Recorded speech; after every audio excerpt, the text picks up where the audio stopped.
Okay, continuing our series on the interview process. Now I want to talk to you about planning your appearance for the interview. Okay, this may seem like a secondary thought in many ways, that is, you put on the appropriate clothing and you're done, but there's more to think about there.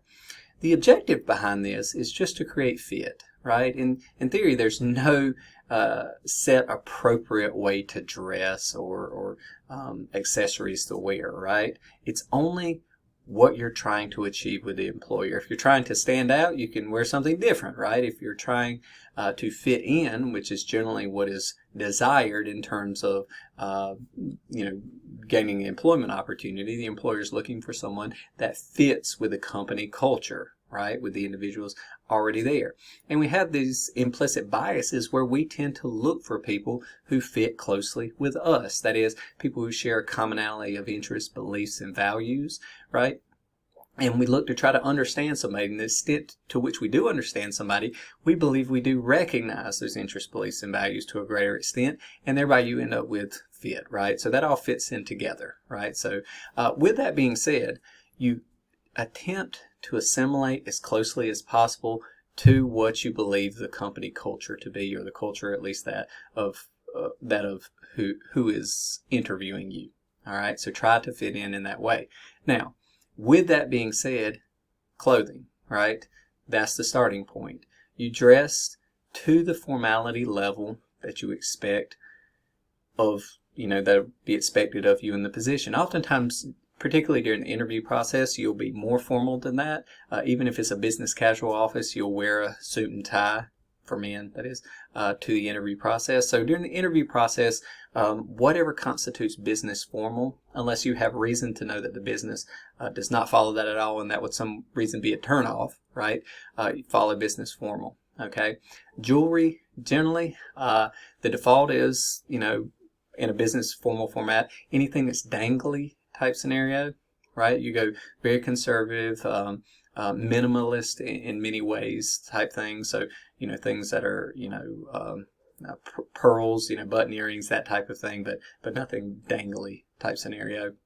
Men, if you have jewelry in terms of earrings, nose ring, anything like that, it's generally poorly received.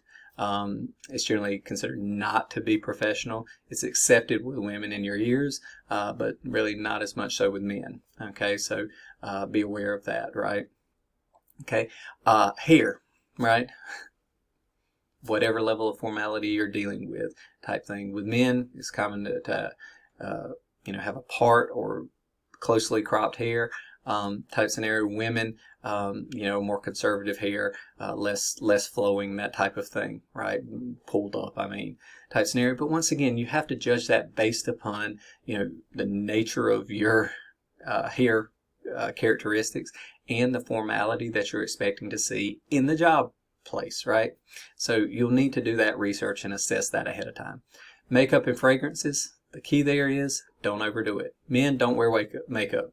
Women, if wearing makeup, just don't overdo it, right? There's a difference between makeup for going out on the town versus makeup for going in for job employment, right? One is far more subdued than the other type scenario. Okay, facial hair. Men, particularly in professional services organizations, because it's perceived that people with facial hair are less able to immediately endear themselves or react well with others. That is, people are more standoffish immediately towards people with facial hair. It's the inability to recognize facial expressions as clearly type scenario. So being aware of that. Lots of times, professional services firms like consulting firms and things like that will not allow you to have facial hair, right? So just be aware of what the standard is there. If you do have facial hair, it should at least be kept well, right? Type scenario, because once again, being unkept in your physical appearance there signals sloppiness, and it generally doesn't fit in most organizations, I would say. Okay, eyebrows and eyelashes, mainly for women, but can be for men. If you're Ron Artest and it's distracting type scenario, the unibrow type scenario, deal with it.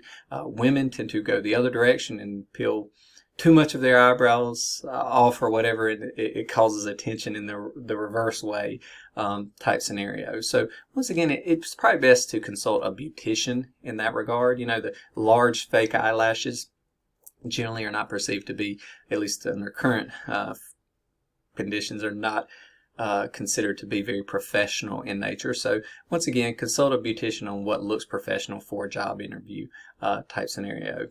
Fingernails with women, definitely can be painted, that type of thing, but nothing exciting, not the sparkles, not a design painted on the party nails, as they call it. And really long nails are generally ill-received. Men having long nails at all of any sort, and particularly painted, generally not received very well by most organizations. Okay, body hair, men.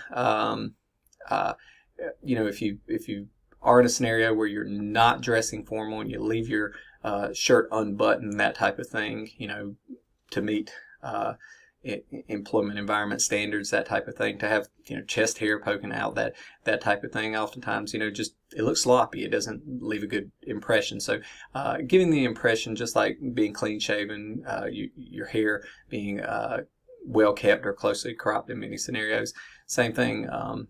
Having showing, it just demonstrates being like I said, well kept, good hygiene, that type of thing. Women, it's generally expected, that no demonstrable body hair type thing. It's just, historical, maybe sexist in nature, but that is a historical practice, right? That women shave their legs, shave their armpits, that type of thing. Glasses, right? Glasses actually make you look smarter psychologically to others, but make certain they look professional. Also, that they don't have tinted or tint changing qualities when you're inside. Okay, it is a negative. People who wear shades indoors, right, oftentimes are subject of negative perception, right, type thing, that they're cocky or arrogant or self-absorbed, something like that. Okay, tattoos. You never know how tattoos are going to be received. Historically, they've been perceived negatively. That's starting to change more and more. But to the extent possible, cover up your tattoos. There's, it's relatively simple to do in most cases. If you can't, sometimes, smaller ones, it might be a good idea to have a Band-Aid or makeup to cover things that might be distracting in nature, that type of thing.